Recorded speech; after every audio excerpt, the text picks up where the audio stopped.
मिनश्शैतानिर्रजीम बिस्मिल्लाहिर्रहमानिर्रहीम अल्हम्दुलिल्लाहि रब्बिल आलमीन वस्सलातु वस्सलामु अला अशरफिल अंबिया वल मुरसलीन व खातिमिन नबिय्यीन अम्मा बाद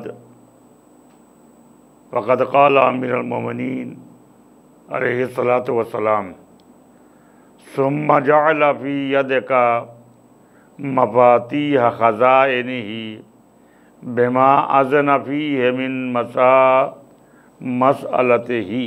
ज़ाहिर है कि ये रमज़ान का आखिरी अशरा है जिसमें मैं आपसे महवे गुफ्तगू हूँ, और ये अशरा इस्तिग़फ़ार का महीना है, तौबा का अशरा है। इसलिए कि जब जहाँ बहारें हमारे पास आई थी, धीमे धीमे हमसे वो रहमतें जा रही हैं।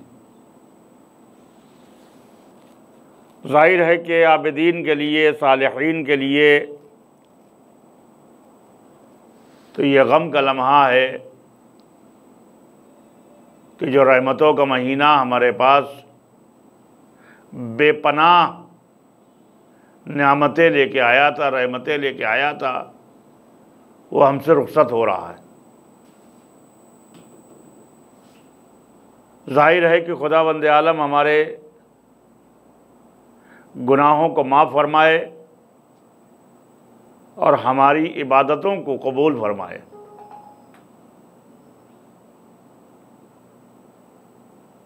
अगर कोई शख्स, इमाम ने फरमाया कि अगर कोई शख्स इस माह रमज़ान की आखिरी शब तक अपने को बारगाह खुदावंदी में ना बख्शवा सका तो वो मनहूस शख्स है। तो जाहिर है कि तरीक़ा यही नहीं है कि जय के इबादत का कि जय के खाली आप जो है नमाज़ पढ़ लें, 2 रकात नमाज़ पढ़ लें, कुरान पढ़ लें। अगर आप साहिब मुस्तती हैं, साहिब हैसियत हैं, तो आप पड़ोसियों में ये ख्याल रखें कि गुरबा कितने रहते हैं। आप यतीमों का ख्याल रखें, ये भी एक अजीम इबादत है। ऐसा ना सोचें कि जय की मिसाल के तौर पर जो रकम अल्लाह ने आप और हमको दी है ये हमारी और आपकी है, बल्कि हमारी और आपकी तीनत को देखते हुए अल्लाह ने ये हमारे हवाले अमानत की है। गुरबा की अमानत, यतीमों की अमानत, बेवाओं की अमानत, फ़ुक़रा की अमानत। अब हम कितने अमीन साबित होते हैं, ये तो जाहिर सी बात है कि जो है कि अल्लाह हमारी अमानत दारी को समझ रहा है और देख रहा है। आज जो हम मुश्किलात में पड़ते हैं, इसकी वजह सिर्फ यही है। माज़अल्लाह खुदाबंद आलम जालिम नहीं है। अल्लाह तो हमसे इस तरीक़े से मोहब्बत करता है, इस तरीक़े से हमको चाहता है कि जिस तरीक़े से वालिदैन अपने बच्चे को चाहते हैं, उससे कहीं ज़्यादा खुदावंद आलम चाहता है मुझसे, हमको और आपको। तो जाहिर है कि जो है कि वो कैसे हमारे ऊपर जो है वो जुल्म कर सकता है, माज़अल्लाह, या कैसे हमको मुश्किलात में मुब्तला कर देता है। तो अल्लाह किसी को मुश्किलात में मुब्तला नहीं करता है, बल्कि हम खुद मुश्किलात में मुब्तला हो जाते हैं। क्या वजह है, कैसे मुब्तला होते हैं? देखिए, ऐसा है कि हमको क़वानीने इलाही बताए गए हैं कि देखो इन क़वानीन पर अपनी ज़िंदगी गुजारो।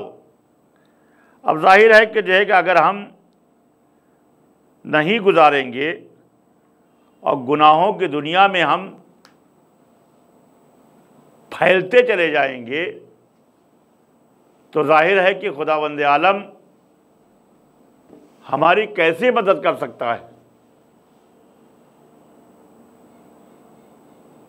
भाई जिस तरह जो है आपको एक हवाला दे दें कि आप छलनी ले जाएं और छलनी ले जाने के बाद गाय के नीचे बैठ जाएं और दूध निकालना शुरू कर दें और कहें कि जो है कि जब छलनी में जमा हो रहा है, तो ये कसूर हमारे दिमाग का है, ना गाय का है, ना दूध का है, ना गाय के मालिक का है। भाई ये हम ज़हनी कसूर है हमारा। हमको चाहिए कि जो है कि हम जो मेन गुनाह हमारे हैं, जो हमसे सरजद होते रहते हैं, इनकी तरफ हम जो है रात में बिस्तर पर लेट के तवज्जो दें और तवज्जो देने के बाद हम उसमें कमी लाने की कोशिश करें। ये हमको मुश्किलात में जब हम पढ़ते हैं उसकी वजह ये हमारी बदआमालियाँ हैं, हमारी ज़बान है कि जिसके ज़रिए से हम सैकड़ों ऐसे लोगों को अपने से बदगुमान कर देते हैं। बहुत से लोगों के दिल टूट जाते हैं। लिहाजा इस्लाम ने इतना पावर आपको नहीं दिया है कि आप किसी के दिल को तकलीफ़ पहुंचा सकें। जाहिर है कि जो है कि अब इन सब गुनाहों के करने के बाद कैसे हम तलाफ़ी करें कि खुदावंद आलम, कैसे हम खुदावंद आलम की बारगाह में जाएं कि खुदावंद आलम हमें माफ़ कर दे। तो जाहिर है कि इसके लिए हमारे लिए बेहतरीन तरीक़ा दुआ है कि दुआ के ज़रिए से बारगाह परवरदिगारी में हम दुआ मांगें, गिड़गिड़ाएं, रोएं, अपनी तौबा को कबूल करा लें। इस तरीक़े से हम अल्लाह से रोएं कि दुआ के अल्लाह हमारी तौबा को कबूल कर ले, हमारे रोने को और गिड़गिड़ाने को जो है वो कबूल कर ले। ये आंसू मामूली आंसू नहीं होते। मौला अली ने इस जगह पर फरमाया है कि सुम्मा जअल फी यदिका मफातीह खज़ाइनिही, इस बाबत कि खुदावंद आलम ने तुम्हें इजाज़त दी है कि इससे मांगो। यानी खुदावंद आलम ने ये कहा है कि हमसे मांगो, हमसे तलब करो, अपनी ख्वाहिश बताओ, हम तुम्हारी ख्वाहिशों को पूरा करने वाले हैं। आगे फरमाया कि इसने अपने तमाम खजाइनों की कुंजी तुम्हारे हवाले कर दी है। अल्लाह ने तमाम ख़जानों की कुंजी अपने आपके हवाले कर दी है। जाहिर है कि जो है कि आपके पास अल्लाह ने सब कुछ आपके अख्तियार में दिया है। अब ये बात अलग है कि जो है कि माह रमज़ान में जो है यानी 12 महीनों में 11 महीने हम बिल्कुल सही व सालिम रहते हैं, लेकिन 12वें महीने में हमारे ऊपर 75 बीमारियां तारी हो जाती हैं सिर्फ एक महीने के लिए कि डॉक्टर ये बता रहे हैं या डॉक्टर कह रहे हैं कि जो को पानी ना पीना, और डॉक्टर कह रहे हैं वो खाना ना, यानी जो है वो अगर खाना ग्लूकोज कम हो गया तो ये हो जाएगा। अरे भाई, अगर हम ये बहाना कर रहे हैं तो किससे कर रहे हैं? हमारा बहाना वाना ये चलने वाला नहीं है। बारगाह खुदा बंदे आलम में इस रमज़ान के आखिरी लम्हे तक आ जाइए, खुदा बंदे आलम हमारी तौबा को कबूल करने वाला है। वरना रोज़े महशर बड़ा भयानक दिन होगा कि जिस दिन सारे के सारे जो है आपके अहबाब, आपके दोस्त, आपके सब उठाए जाएंगे और एक दूसरे के सामने जो है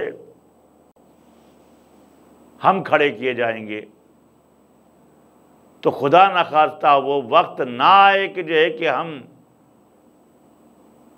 दुनिया में जिनके सामने शाने वगैरह करते थे उनके सामने हम जलील हों अपनी बदआमालियों की वजह से, हम रुसवा हों अपनी बदआमालियों की वजह से। लिहाजा हमको चाहिए कि जो है कि हम इबादत इलाहिया करके हम रोज़े महशर सुरखरुई अख्तियार कर सकें। किसकी? मोमिनीन अल्लाह और आइम्मे अतहार अलैहिस्सलातु वस्सलाम की। जाहिर है कि आगे अमीरुल मोमिनीन अलैहिस्सलातु वस्सलाम फरमाते हैं कि इस लिहाज से खुदावंद आलम ने मांगने की इजाज़त देकर अपने इलाही ख़जाने की कुंजी, इलाही ख़जाने की कुंजी आपको दे दी है। जाहिर है कि जो है कि आइम्मे तहार अलैहिस्सलातु वस्सलाम खुदावंद आलम के महबूब तरीन बंदों में से क्यों थे? इसकी वजह क्या थी? इसकी वजह सिर्फ़ और सिर्फ ये थी कि अगर आइम्मे अतहार अलैहिस्सलातु वस्सलाम को नूरी न खल्क़ करता खुदावंद आलम तो ये उम्मत मुस्लिमा दीन को पारा पारा कर चुकी होती। मालो असबाब के लिए हम मालो असबाब मांगें तो सिर्फ अल्लाह से मांगें। अल्लाह ही हमें रिस्क देने वाला है और अल्लाह ही हमें मौत देने वाला है, अल्लाह ही हमें ज़िंदगी देने वाला है। कोई किसी का सहारा नहीं है। लिहाजा माह रमज़ान का ये आखिरी अशरा चल रहा है। आखिरी अशरे की आखिरी सात तक के हमको चाहिए कि हम अपने गुनाहों की तौबा करें। इंसान के यानी जब कुंजियाँ खुदावंद आलम ने इंसान के हवाले कर दी हैं, अगर इंसान इन कुंजी का सही इस्तेमाल करे और खुदा से चाहे और मांगे तो यकीनी है कि वो चीज़ें इंसान को अता की जाएंगी। मौला मुत्तक़ियान भी यही फरमा रहे हैं कि हमको मांगने का सलीका नहीं है। अगर हम सलीका होता तो जाहिर सी बात है कि हम मुश्किलात में मुब्तला ना होते। हमको चाहिए कि हम मांगने के तरीक़े और सलीक़े से बारगाह परवरदिगारी में हम दुआ करें और नियामत खुदावंद आलम से हम मुस्तफ़ीद हों। आगे फरमाते हैं कि फ़मता शिअतस तफ़्तह दुआ अबवाब ख़ज़ाइनिही, तुम जब भी चाहो दुआ के ज़रिए खुदा के ख़जानों के दरवाज़ों को खोल सकते हो। इमाम फरमा रहे हैं, ये कोई मामूली इंसान के जुमले नहीं हैं। इमाम फरमा रहे हैं तुम जब भी चाहो, जाहिर है कि दुआ के ज़रिए से इलाही ख़जानों की यानी कुंजी इस्तेमाल करके दुआ, जो कुंजी है दुआ है आपकी, आप खजानों के दरवाजे खोल सकते हैं, लेकिन उसके लिए हमको दुनिया में तकलीफ़ें झेलना है, दुनिया में हमें परेशानियां उठाना है, अगर हमें आखिरत में आराम उठाना है। कोई नहीं रहेगा, सब चले जाएंगे उस दुनिया से, सिर्फ ज़िक्र इलाही बचेगा और आइम्मा तहार अलैहिस्सलातु वस्सलाम हैं। तो जाहिर सी बात है कि जो है कि जब हमको मालूम है कि कोई नहीं रहेगा, फिर भी हम गाफिल क्यों? ये गफलत कहीं ऐसा ना हो कि जो है कि पछतावे का सबब बने।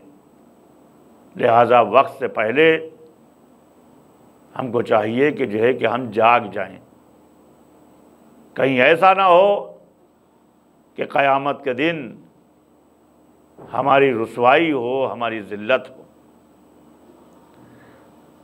आगे इमाम फरमाते हैं कि ये बहुत अहम मसला है कि इंसान ख़ुद को इस ज़रिए और वसीले से क्यों महरूम रखता है। अब जाहिर है कि जो है कि खुदावंद आलम ने जब हमें दुनिया में पावर ऑफ अथॉरिटी दे रखी है, 20 साल, 50 साल, 100 साल, तो हमको अगर जो है तरीक़ा ना आता हो ज़िंदगी गुजारने का, और सब कुछ मालूम होने के बावजूद, तो अब इसमें खुदावंद आलम की कोई गलती नहीं है, बल्कि हमारी कमी है, हमारी कजी है।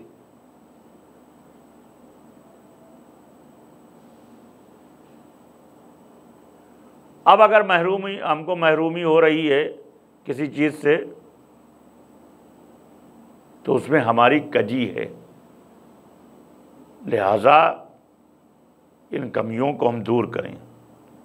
यहाँ एक सवाल जहन में उभरते हैं, सवाल आता है, एक ये कि अगर दुआ का असर और किरदार इस कदर मौसिर और मोजिज़नुमा है, तो फिर ये दुनियावी मसाइल, ज़राए और इल्म व सनअत वगैरह क्या हैं? देखिए, सनतें हैं, कारोबार है, दुनिया में सभी अहम हैं, लेकिन कारोबार करने के भी तरीक़े हैं अल्लाह ने जो बताए हैं, आइम्मा ने जो बताए हैं। कारोबार करने के तरीक़े ये नहीं हैं कि साहब आप अगर जो है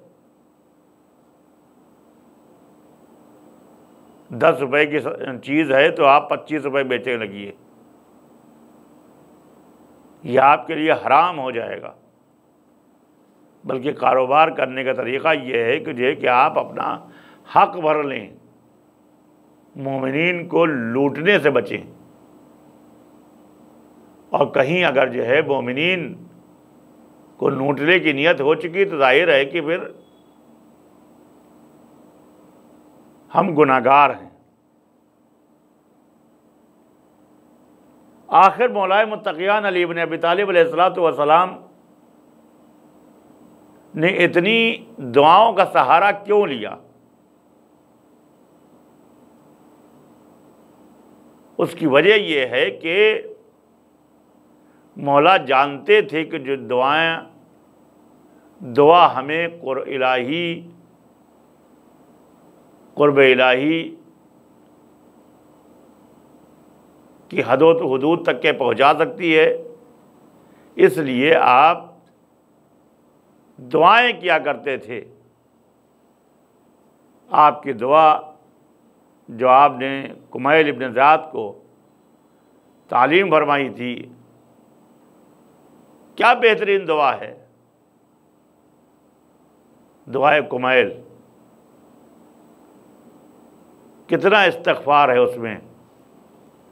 और मौलाए मुत्तक़ियान अली इब्न अबी तालिब अलैहिस्सलातु वस्सलाम भी जब मेहराब इबादत में जाते हैं तो इस तरीक़े से आपका बदन लर्ज़ा हो जाता है। ये क्यों? यानी परवरदिगार आलम की जिस तरीक़े से, जैसा कि मौलाए मुत्तक़ियान ने, किसी ने पूछा था कि अली ये बताओ कि ये इबादतें इस तरीक़े से जो करते हैं ये जन्नत के शौक़ में करते हैं या जहन्नम के खौफ से करते हैं? तो मौलाए मुत्तक़ियान ने बड़ा बसीरत का जुमला इरशाद फरमाया था कि न जन्नत के शौक़ में मैं इबादतें करता हूँ, न जहन्नम के खौफ से मैं इबादतें करता हूँ, बल्कि वो लायक इबादत है, वो माबूद, वो लायक इबादत है, इसलिए उसकी इबादत हम करते हैं। लिहाजा हमको आइम्मा से दर्स लेना चाहिए। हम ये नहीं कि दुनिया में महबूब हो जाएं और दुनिया को अपने पर मुसल्लत कर लें, बल्कि हमको चाहिए कि हम दुनिया पर मुसल्लत हों, दुनिया को अपने पर मुसल्लत ना करें। अगर दुनिया को पर मुसल्लत कर लिया तो जाहिर सी बात है कि जो है कि आखिरत हमारे लिए बहुत मुश्किल हो जाएगी, इसलिए कि वो ज़िंदगी अबदी ज़िंदगी है। ये नहीं कि मालूम हुआ कि जो है कि वक्ती तरीक़े से आपके ऊपर अज़ाब पड़ेगा और पढ़ने के बाद ख़त्म हो जाएगा, और फिर जैसे यहाँ की जेलों में है कि जो है कुछ दिन जेल गए और ज़मानत मिल गई, और ज़मानत मिलने के बाद फिर आराम से जो है आके फिर वही करना शुरू कर दिया दुनिया में आने के बाद। वहाँ अगर आपकी ज़मानत लेंगे तो सिर्फ आइम्मा ताहर अलैहिस्सलातु वस्सलाम ही की ज़मानत वहाँ चलेगी, किसी के ज़मानत नहीं चलने वाली है। लिहाजा हमको चाहिए कि जो है कि हम अमली ज़िंदगी गुजारें और इस्लामी ज़िंदगी गुजारें। आइम्मा ताहरा अलैहिस्सलातु वस्सलाम के बताए हुए रास्ते के मुताबिक हम ज़िंदगी गुजारें, तभी हमारी दुनिया और आखिरत में हम सुरखरू हो सकते हैं और दुनिया और आखिरत बेहतर हो सकती है। व आखिर दावाना अनिल हम्दुलिल्लाहि रब्बिल आलमीन।